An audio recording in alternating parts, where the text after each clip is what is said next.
Ինչու ընտրել Հայկ Մարությանին 2012 թվական Մայրաքաղաքի հերթական այգին առևտրի կրպակների վերածելու իշխանության մտադրության դեմ դուրս եկած պայքարին միացել է նաև սիրված դերասան, պրոդյուսեր Հայկ Մարությանը։ Հաստատի բարեկարգված չէ, եկեք բարեկարգենք։ Բայց դա իդե առի։ Ոչ թե եկեք բան կառուցենք այստեղ։ 2013 թվական Հայկ Մարությանի նախաձեռնությամբ հայտնի մարդիկ անվճար տեղափոխում են ուղևորներին ի նշան բողոքի ընդդեմ տրանսպորտի ուղևորցի անհիմն թանկացման։ Շատ-շատերն են միացել եւ հայտնի եւ ոչ հայտնի մարդիկ։ Նախաձեռնությանն են միացել նաև Արթուր Իսպիրյանը, Նիկոլ Փաշինյանը եւ այլոք։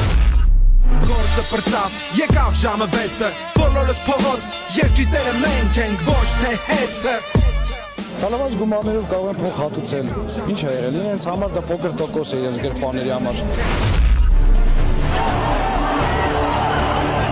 Որ պատերազմի մեջ կարելի է գողանալ բանակից, բայց չի կարելի միտինգ անել, այլևս սենց հնարավոր չի։ Հնարավոր չի։ 2018 թվականի գարնանը համազգային բողոքի ալիքն իր բարձրակետին հասավ, վերաճելով ժողովրդական հեղափոխության։ Մենք մեծ անելիքներ ունենք եւ համոզված եմ, որ մենք կանենք դա ամեն մեկս մեր տեղում։ Սա ճանապարհի սկիզբն է, բարիս բուն իմաստով։ Ազատ, անկախ, Հայաստան! Ազատ, անկախ, Հայաստան!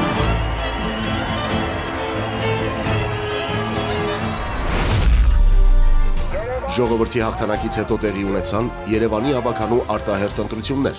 Ձայների շուրջ 82%-ով քաղաքապետ ընտրվեց հեղափոխական Իմ քայլը դաշինքը գլխավորող Հայկ Մարությանը։ Պաշտոնն ստանձնելու պահին քաղաքը գտնվում էր ճգնաժամային իրավիճակում, անհարմար ու հնամաշ տրանսպորտ, կյանքի համար վտանգավոր վերելակներ, զավթված այգիներ, փողոցներում գնդակահարվող կենդանիներ, ամենուր կուտակված աղբի բլուրներ։ Կարճ ժամանակում խնդիրները սկսեցին լուծվել։ Առաջին անգամ ստեղծվեց աղբահանության համայնքային հիմնարկ եւ անապաստան կենդանիների խնամքի կենտրոն։ Հին վերելակները փոխարինվեցին, մեկնարկեց որակյալ կանաչապատումը, ներկրվեցին հարյուրավոր ավտոբուսներ։ Ես հիմա այնպիսի համակարգ եմ կառուցում, որ ով էլ լինի քաղաքապետը հետագայում 5 տարի հետո, 10-20 տարի հետո երբևիցե